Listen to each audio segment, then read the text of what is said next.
Okay, good evening everyone and good morning to you, Jamie Pineda of Maryland, Baltimore. Baltimore, Maryland. Ano ba ang simula nun? Baltimore, Maryland, Baltimore. right? Yes, Baltimore, Maryland. And Sally Padlan from Taiwan and Mark Genesis of Zamboanga City. Though we are still waiting for Seiya of Korea and Juris Mortera of Pasay City. Pasay nga ba? Or yes, Pasay City, no? Though they may come in anytime. So tonight we are going to celebrate the harvest moon, which is also called which is also parang beginning of the autumn equinox, no? So actually we have this celebration every year, no? It's a weekend Sabbath, though it's not only exclusively weekend, but the whole world of any race and religion is experiencing the fall or the equinox. It means the night and day are equal. So we are already on transition period. Since the time is is what do you call this? Is having transit or changing time, no, we are on our second deity or Diwata to introduce to everyone, and that is Ampu Nagsalad. I think, Jamie, that is your deity, right? I'm so happy because Jamie Pineda, when he was here with us, he was able to take or participate in this ritual of naming ritual. Actually, Jamie have a two Diwata. One is Ampu Nagsalad and the other one is Magbabaya, right? Kabunian. Both. Three. Three. So, Jules has two. Jules has two, you have three. Kabunian, Magbabaya, and Ampu Nagsalad. So I hope that this Dewata is guiding you. So to start with, no, so in order to start our ritual, I would like to ask everyone to introduce yourself, to honor your ancestors, and that we have bond or we get to know each other, no? So let's start with sige, Jamie Pineda. Can you can you start to introduce yourself? I'm Jamie Panetta. I use he, him pronouns, and I'm located in Baltimore, Maryland. In the Um, huh? in the Philippines, are you do you know where you are where you Oh, came yeah. from here? My Okay. parents are, my family's Tagalog and also Chinoy, but mostly Tagalog. Thank you very much. Mark Genesis. Uh, I am Mark Genesis Chong. My ancestors are from the Alvarez Torres and from Ong Chong, and then I'm from Zamboanga City. Thank you very much. Sally, can you introduce yourself? I'm Sally Padlan from San Pedro, Laguna sa Pilipinas na nandito po ako ngayon sa Taiwan na nagtatrabaho. Yon. Uwi ka na para mapuntahan ka namin sa San Pedro, Laguna. Ay, sige po. Lakay? Yeah. So I'm Alvin Lasquete Sentin. So I'm from the uh, my father's side is from the Iloilo or Ilonggo. So my mother is more on purely Tagalog. So from Quezon province. Yun. And then my father, sabi nila, it's more on Aita, ang lineage or Ita. Yun. So that's my two tribe. So, thank you very much and I appreciate your presence and the presence. Okay. Sabi ni Jamie, I forgot to say my dad's family is from Bataan and her mother is from Manila. So, acknowledge. So, thank you for recognizing our ancestor. So, ako naman, I am Rolando Gomez Comon. So, also known as Apo Adman Agama. And my mother is from purely Manileña, while my father is from Surigao del Norte, from the Mamanwa Manobo tribe. No? So we acknowledge our ancestors that we are all together.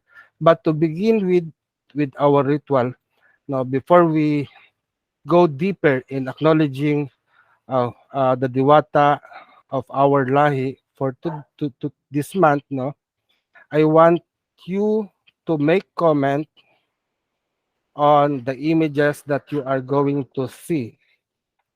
So yan. So Nakay, can you kindly assist me? Mag-pinpoint ka ng mga tao na magpa-participate na kung ano nakikita nila. Ayun. So nakikita niyo yung yung picture, Palawan Island. Opo. Okay, Doc. Give me an idea or share your thoughts. Ano ang naiisip nyo sa isla ng Palawan? Tourist spot po ng Pilipinas. Okay. Uy, Ellen? Si Ellen ba yun o si Sally? Oo. Sally. Sali po. Si Sally. Okay. Thank you. Tourist spot. Okay. Ano pa? What else? Mark? Island talaga siya. I think siya yung largest archipelago yung island, di ba? Yun. And Jamie, have you been to Palawan? No, I haven't been to Palawan. Pero what do you heard about Palawan? A lot of beautiful nature, and people like to go swim in the ocean, go surfing. Yes. What about you, Lakay? So for me, it's parang yun, not polluted. So parang hindi pa siya napupollute ng mga tao, ng mga negative energies. Yun. And then yun, kung makikita mo rin, it's more on parang parang nasa gitna siya ng more on water.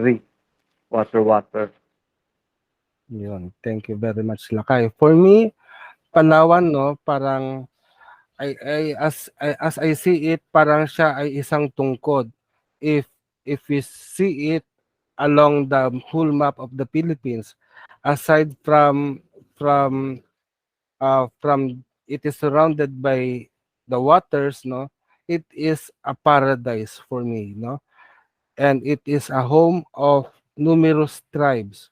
We have the Palawan, the Cuyunon, the Batak, and the Tagbanwa, and literally is marami pang iba. So the second image will be Yaan. What do you see? Can you describe? Sally, what can you see? Para po siyang cave. Yes, indeed, no? So this is Puerto Princesa underground river. What do you think, Mark? Saan to papunta? Have you been here or do you know what's the underground river about? Me and my family, me and my parents went to Palawan, but AJ ako, so I just remain at home. They went to that cave. Nasa Puerto Princesa yan. For me, I don't know about the cave, pero sinabi how my mom experienced in my family. Maraming bats and it's dark. Yeah, it's dark. So if there is many bats, no, sa ilalim ng cave, ano kayang kinakain ng mga bats diyan? Isda? Lakay, ikaw. How do you find the cave? Ano Kasi ang diba, kapag pag cave, bat, tapos may maraming bat, so I guess it's more on parang tirahan lang nila. Mhm. And then for me, kapag once na cave, parang ma-echo. Yun. So kapag konting whisper, so automatic na parang binuboost niya or pinapalakas niya yung sounds. But it has a river, di ba? So parang underground river nga siya. And then ang underground river na ito was considered parang nanalo yata siya sa World Guinness Book of Records. So umaandar ba yung nito, yung tubig, yung ilog? Oo, umaandar Dumadaloy naman. talaga siya. Dumadaloy naman siya. Yes. siguro ang next project natin is puntahan natin dito. Jamie, uwi na, punta tayo ng Palawan, ha? 'Di ba? So next is ito. So from the image, how do you feel? I think Jamie, pakinggan ko nga ang nasa isipan mo. It looks like church, Yes. like it's a holy place. Actually, may kasunod pa siya diyan na iba na. No, may kasunod pa siya diyan na itong Calyaw Cave is naging cathedral. Actually, it become a cathedral, a natural rock formation that become a worship place of people, literal people, and they celebrate mass on that area, no? So the next image that I want to show is this. No, in Palawan there is the Kaluwit Safari in Coron, Palawan. I think, Mark, di ba parang naging historical ito na ginawa yata ito ni Imelda Marcos? Have you heard about that? Wala po. Yun. Actually, ito yung parang nakita ko during the campaign period na nagalit yung mga tao dito kay Marcos gawa nga ng the people were being set off this place just for these animals to live.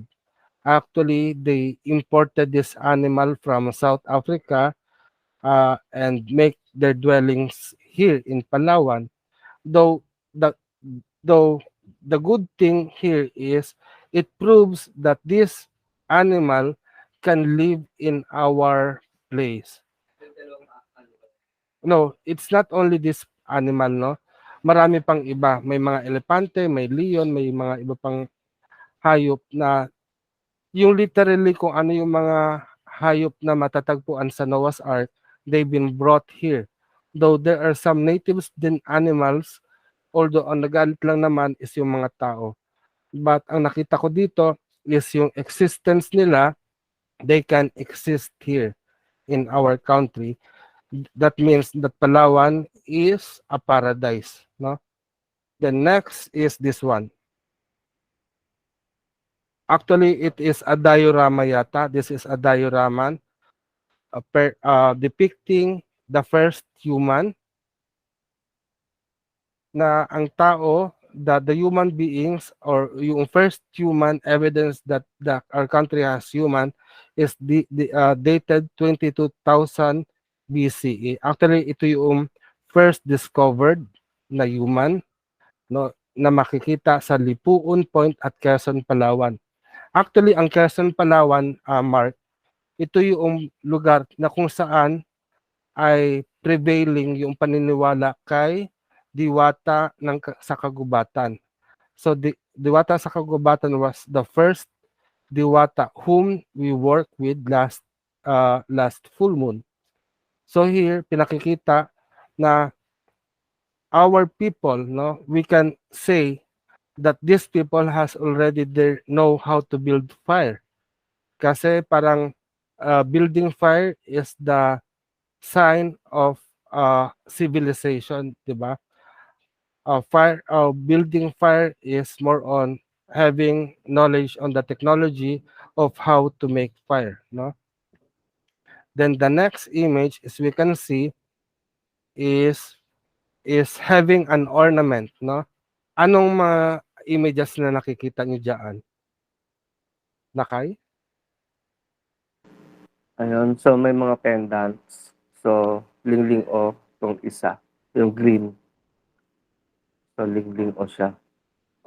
So on the middle, what you can see is a shell disc as ornament na nakita sa Duyong Cave dated 4,854 BC. So, yung So, puti. usually itong puti nito is nakita to sa isang human remain, no, nakasama ng tabunman na merong isa sa gilid ng tenga o ng ulo and one on the center of the chest. So it means yung hikaw nila is from yung hikaw at saka pendant ay is mula sa shell, no? So ibig sabihin yung mga shell natin, although we know paggamit ng shell katulad ng cowrie shell, no, iniisip natin is voodoo and African. But 4,854, meron na rin tayong gumagamit tayo ng mga shell for our accessories. Gayun din, nakita natin itong carnelian beads found in Tabon Cave, no? And according to National Museum, so ginamit ito not only as an ornament and accessories, pero itong mga ornament and accessories nito is ginagamit nila as ritual offering. So pang-offering. Ganon din yung nephrite, ling-ling o pendant na natagpuan naman during 500 to 200 BCE, no? O before Common Era. And the last image that I want to show to you is this one. Anong nakikita nyo? Lakay? Manunggol jar. Manunggol jar. Do anyone Tabon have cave. do anyone have idea about the manunggol jar? Mark? Ang jar is isang jar is parang ako ba it's not a jar, it's usually an urn. How they do Yes. it, and then they put the mga Bones? dead bodies corpse sa loob, and then yung jar has a specific parang si Pandaki, yun hindi Pandaki, si I forgot yung deity of parang to guide them to go to Magwayan? the underworld.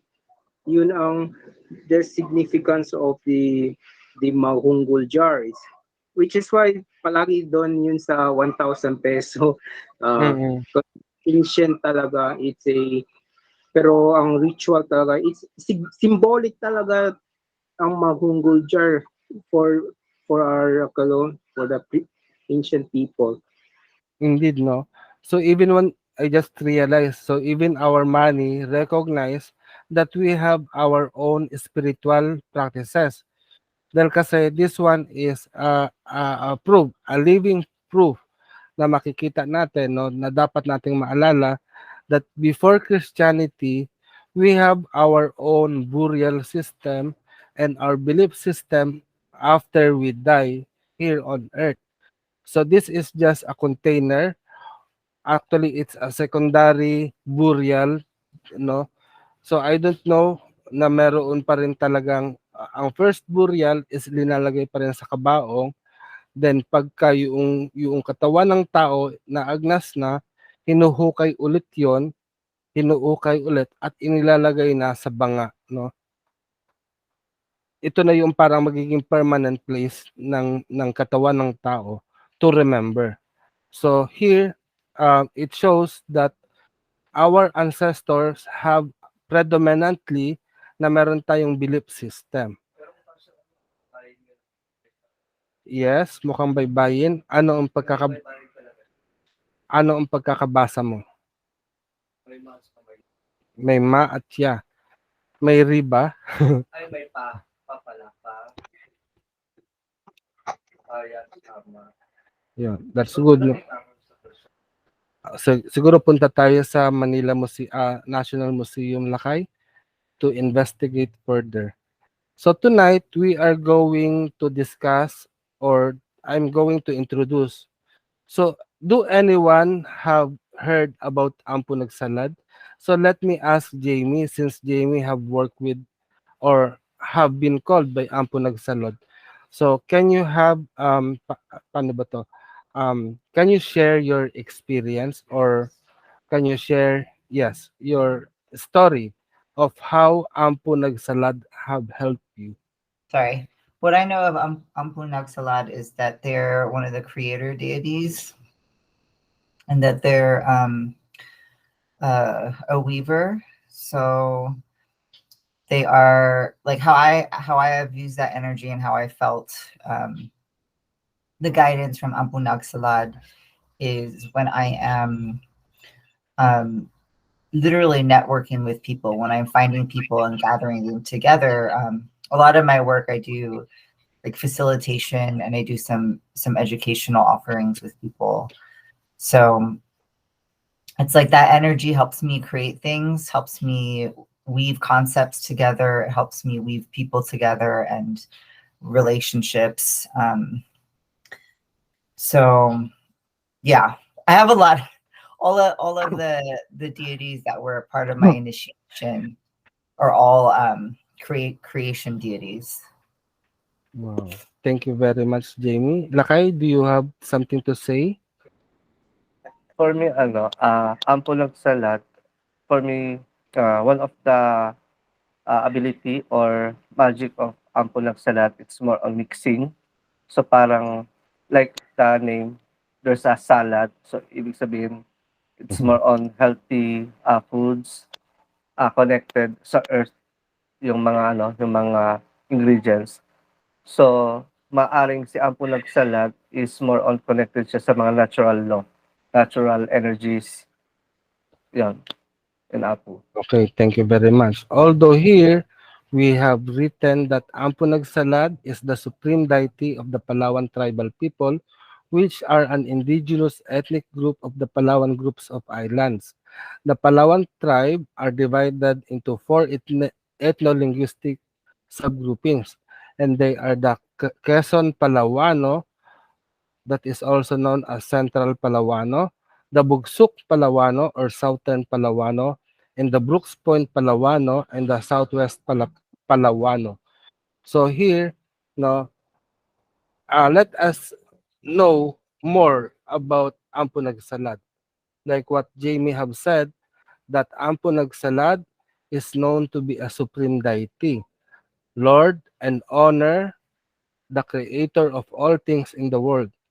Ampu is known as the master who wove the world and created several kinds of humanity, hence known as Nagsalad. As weaver, Ampu is a protective, watching presence who live in Andunawan.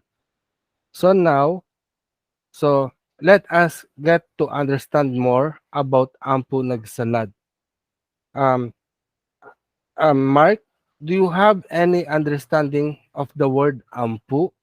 Uh, from yung research ko, yes, ang Palawan cosmology, Mm-hmm. Ampu, the master of the world, from the research ko, the Mm-hmm. word Ampu.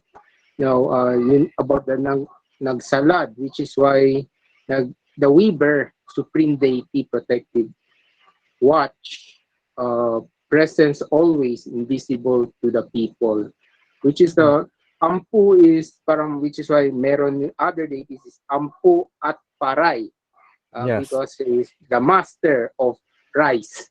yeah, Yun, indeed. the word Ampu is the master or of the world. Ganyan. So, ikaw ano pangalan nito? Si Sally. Pag sinabing salitang ampu, ano ang naiisip mo? Sinaunang tao po, Apo. Ayun. Parang katulad ko, no? Sinaunang tao. Yun Actually, naman po. yes.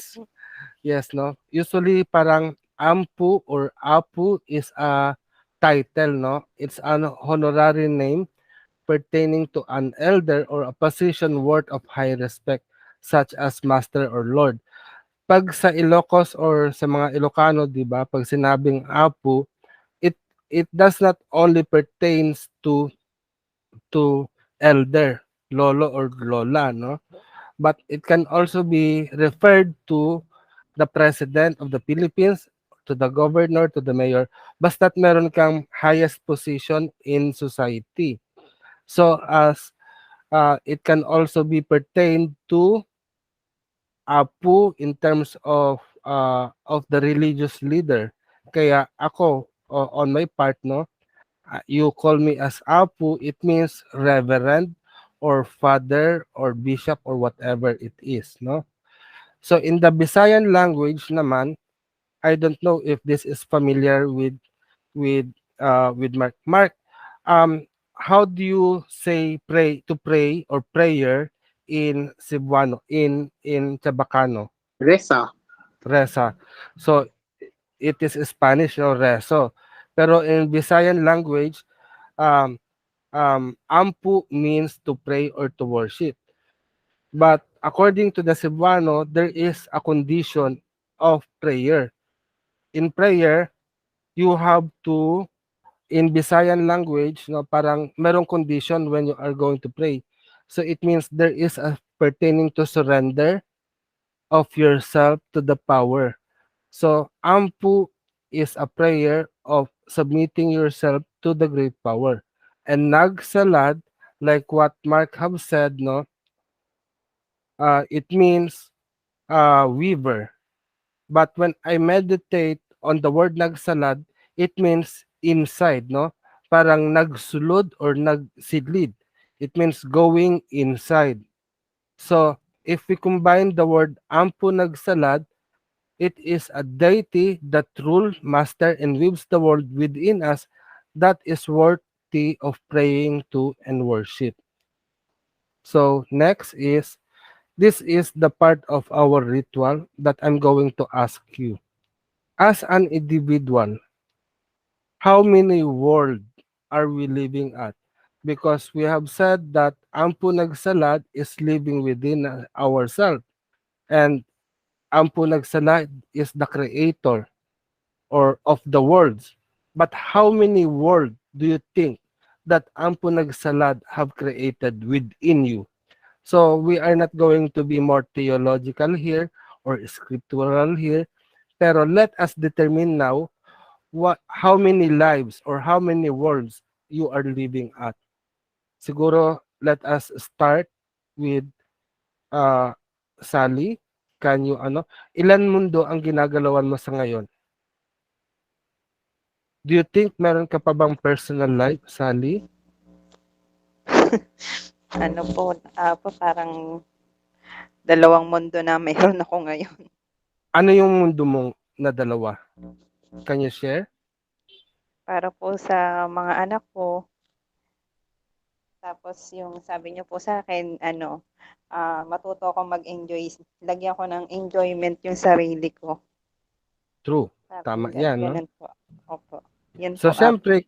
siyempre, kasama pa rin sa mundo mo, yung ginagalawan mo ngayon, yung work life, right? Opo. Tama po, Apo. So, ibig sabihin, may tatlong mundo ka. Mundo mo sa sarili mo, enjoy yung me time, enjoyment, then yung family, yung sa mga anak, then yung work, no? Opo. Opo. Although dito, sa sinulat ko, based on my meditation, we should have a 7 world as individual, no? Pero bago natin i-discuss to, is tanongin natin si Mark Genesis, ilan mundo ang binubuhay mo ngayon? How many life you are living right now? And what kind of world you are existing? Five, five or six, five. I think five for now. Can you enumerate those 5 worlds? First world is yun ayaw talaga ko, which I always leave Monday to Friday yun work. Yung work. Work ko because toxic ang doon. How I live there is zombie. Zombie ako doon. Yes. Mhm. Oh. And the second world is my family. Mhm. My family. Third world is my meditation. Meditation. What about Ayun. the world with jowa? Work. Wala. Actually, family. I put her on a family na. Mhm. Next. Number 3 is my meditation with the deities. So kahit ilan minutes lang yan. 4 Mhm. is my research. Mhm. My research. Number 5 is the world which I want to build. Wow. What is Para that? the world I want to build is to take out my first world. Lalabas ako sa first world, I'll go to the fifth world. Wow. Yun. Yun na yung parang fifth dimension, no? Fifth Oo. reality. So let me hear about Jamie. So how is the world that you are living right now, Jamie? I would say like I kind of conceptualize my worlds as more of a tapestry, like Mm-hmm. rather than a list. Um, because it depends on what perspective, like where you are, what you're looking at.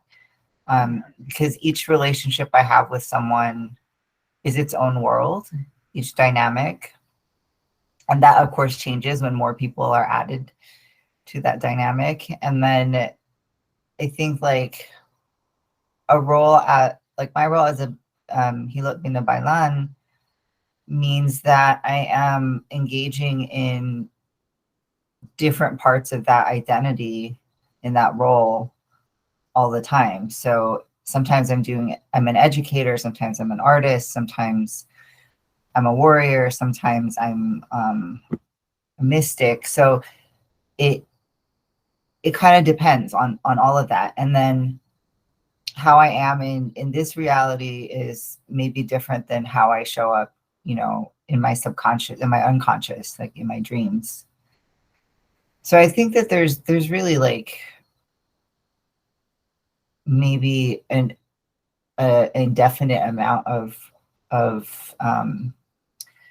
worlds that I engage in. Sometimes I'm conscious of it, and sometimes I'm not. True, no?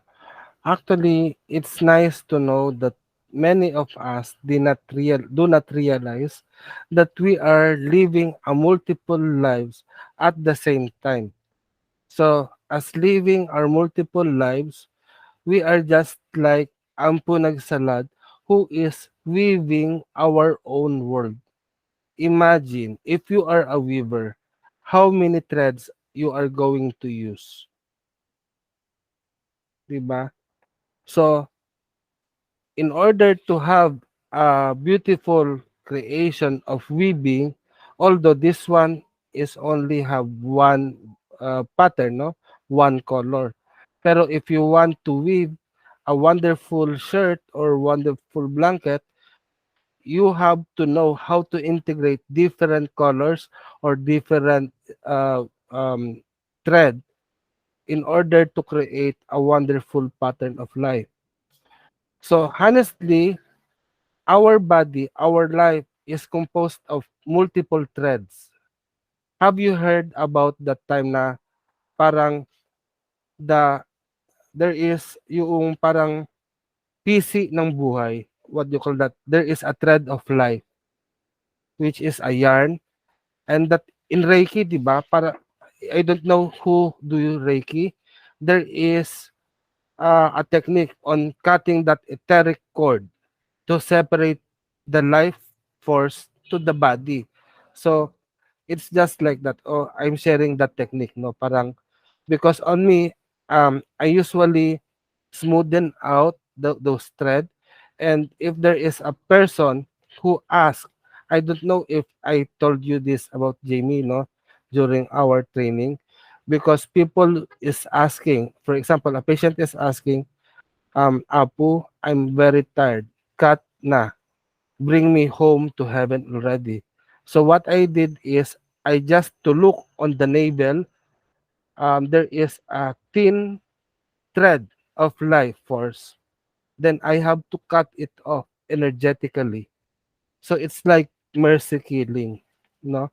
Pero the reason why it's already one, no, it could not hold on the what do you call this?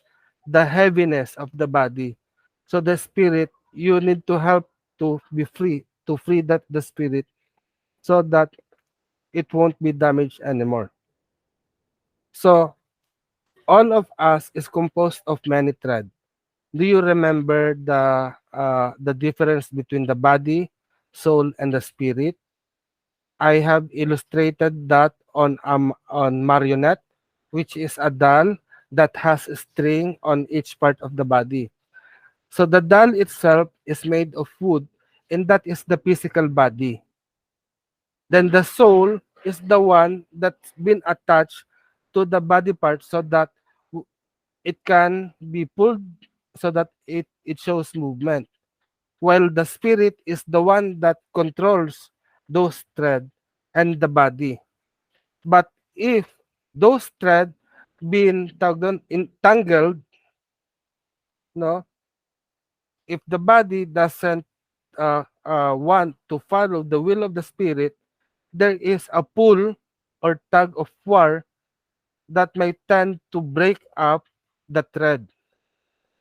It might break up the soul of the person. So here we have to work harmoniously with the spirit. We have many threads that been attached to us.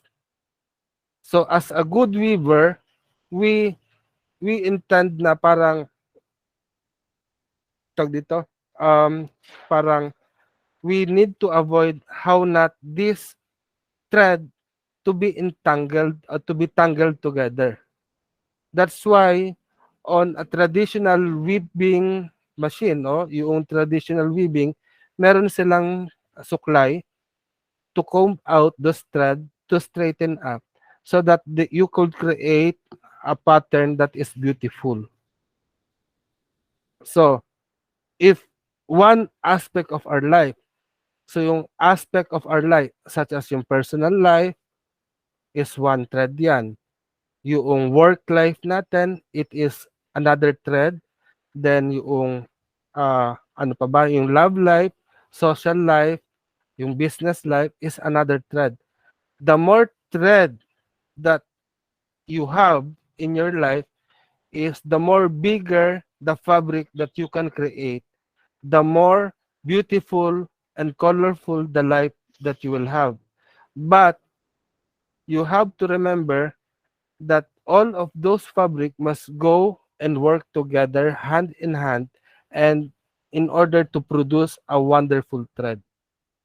So the lessons of Ampu Nagsalad here is that he is the weaver of life. If we learn how to surrender to the will of Ampu Nagsalad, no, we will have our own wisdom and knowledge to how to make that fabric beautiful and wonderful. Because sometimes we choose this and this alone and have forgotten the other part of ourselves. That's why we are living multiple lives. But do these lives are in harmony to one another? So if not, even on my part, as manghihilot, no, I always tell this. Our goal in manghihilot is to help people live their life a happy life, to be in a healthy life. And because of that, we forget that we have our own personal life that we should manage. And that's why I suffered, but now I learned, and through this learning, I'm trying to balance it again. So anything else, Lakay, that you want to add? So, yun, I remember the experiment of the magnet and then the iron powder. If you put the magnet on the top of the iron, you will see a lots of spike, which is the invisible thread. Like what, we can connect it also in the invisible thread. Now, sometimes, if we have a weak thread, so it means obviously that is not a good foundation for us, or we don't expect a good result. So for me, what informations or knowledge that the Ampu Nagsalad is telling us is we need to know what is our priority, and we need to dissect. Tama ba yung term, dissect? Yung parang chop by chop or part by part, na if this specific part of your life is this for a long-term goal or for a lifetime or a short term? Because as a weaver, we are the one who has a full authority to pick what kind of thread that we would like to use. So like that. So as a Ampu Nagsalad and as a practitioner of the spiritual path or practices, we also have the parang power and authority to change or to transform, to cut, and to maintain what is good for us. So maybe like the deities, we need to maintain our focus. We need to double check all the time. So I remember the experiment from the I guess when I was in high school or grade school. Yung experiment is powdered iron and magnet. So based on that experiment, we can see there's a lot of spike which is connected to the invisible thread because each spike, it means na parang there's invisible connections na gustong i-absorb or i-pull up yung isang powdered na iron ng magnet. Yan. So for me, the lessons that Ampu Nagsalad teach us or parang isinishare ni Ampu is we need to be fully aware on what we need or what we want or what our desire. If we choose or if we do the specific plans or actions, so it means we need to see it in the future if uh, this thing is for a long term or for a short term goal. Yun. And then Ampu Nagsalad also teach us that we have the power to create, to stop, or to maintain the specific desire. So thank you very much, Lakay. So I think I will ask for reaction on what this ritual or this lesson have been taught to you. Let's start with Mark. Ano yung internalization and realization mo about Ampu Nagsalad? As for now, as you taught us, each thread we should parang help the threads each other ba? Helping the threads use to help to make a greater world. So as I try to see who is Apu Nagsalad, a god of chaos magic. Mm-hmm. Palagi once we heard chaos, if other people, natakot chaos. But chaos, we always in chaos. Our body's in chaos. We eat, digest, chaos. Mm-hmm. But we also, from digest, we also have nutrients to our body. It's also alchemy. True. So Like I what said, your recent video, no? It talks about alchemy. alchemy. So I can say is the father of alchemy. So parang to relate in other deities, for me, I can see Apu Nagsalad is a weaver deity who used chaos magic, also alchemy. So Mhm. parang similar siya to Thoth and Hermes. Use ganyan. Pero also to the African god Anansi.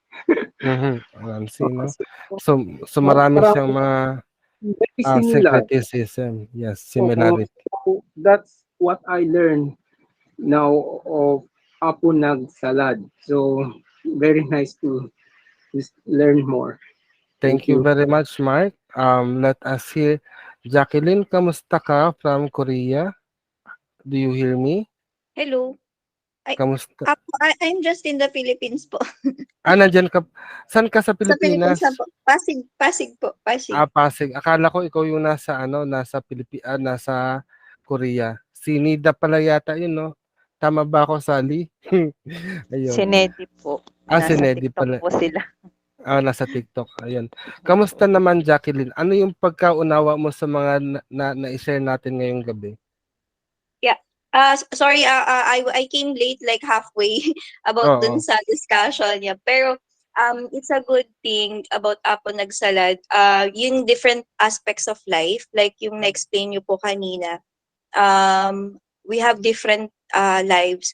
Actually, I am working as an HR. So, um, we have trainings din sa work na dinidescribe na how to balance. We have to have life balance. So, yun din pala yung lessons ni Apo, sorry, Ampu Nagsalad. Nagsalad, yan. So, yun din yung lesson sa kanya that we have to balance our life. If we neglect some parts, because for me, dun sa 7 aspects of life na pinakita niyo po kanina Opo. is it has different aspects. So, when I evaluated myself, I just realized na not all of those parts is in touch ako, or I was able to do something about it. Most of it I neglect. So it's a good thing na highlight po siya tonight. So dapat pala we should balance it in a way that these aspects are really Equally. working on, working with together, because most of the time, like personally for me, kapag full na yung parang full na yung bucket mo, you have lots of things to do, parang you tend to neglect one part. So parang it's okay na lang, parang it's okay, I'll drop this because I need to finish something. Most of the time family yung nade-neglect because of work, because of other aspects. But it's a good thing na na-highlight po siya na it's really important that we balance this to create this wonderful weave of our life. Oh, thank you, Ma'am Jacqueline. Parang ang naiisip ko, nagsasalita ka, Ma'am Jack. May hiring po ba sa inyo? Wala. Joke lang. Marami po. Sige po. Yun. Joke lang. Pakinggan naman natin si Sally. Ito si Sally, alam ko, full na full din to. Makulay tong buhay niya eh. Ma'am Sally, kamusta na dyan? Ano ang lesson sa'yo ni Ampu Nagsalad? Ngayon lang po ako nakarinig ng tungkol sa kanya, Apo. Kaya nakikinig lang po ako sa inyo lahat. Tsaka Ayun. nahahati po kasi yung attention ko sa alaga ko tsaka sa inyo, kaya hindi po ako masyadong makapag-focus. Hindi, okay lang yan. So, ibig Opo, sabihin, you are in the process of weaving, no? So, ayos lang yan. But I'm so thankful to you, Ma'am Sally, no? Dahil kasi ito si Sally, kumbaga sa racket, ang dami niyang rinaracket, no? Baby ba yung alaga mo, Sally? Ano po, matanda po. Okay. Ayan po, Pwede mo ba kaming ireto? Charot. Wala na po, Apo. Cute na ba? But anyway, Opo. yes. Anyway, let us hear from Jamie as a final words, no, bago tayo magpaalam. Jamie, what is your realization about our topic for tonight?